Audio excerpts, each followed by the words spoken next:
Yeah, I think it's surprising people for some reason, even though, Google is 28 years old and Amazon's also 30 years old, eBay, I think Twitter just had its 20th anniversary. Yeah, it's funny that Yahoo, probably just because of the history of it, like does kind of get talked about as being around a long time. It defined one era, well, it right? has had a lot of ups and downs, and that's part of the story. And we can talk about some of that. But the interesting thing about Yahoo is, for all the corporate difficulties, through time as a public company selling to Verizon, then we bought it and spun it back out at the end of with Apollo, 2021, which seems like a good deal.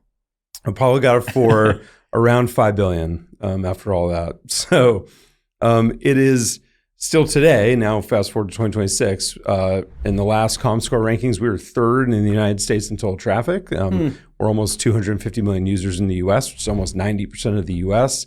Interestingly, about 50% of our audience today is Gen Z and millennial. I think when you cover 90% of the US, you have to, be that, cover that broad of a group. And that's actually our fastest growing group. And things like Yahoo Mail, which you might associate as being an older product for the Elfman and others. And it's about 700 million, worldwide users. And that's after we actually got out of a lot of countries when I first got here. And we were the turnaround team. There were a lot of things that we had to do to kind of get the company on the right foot.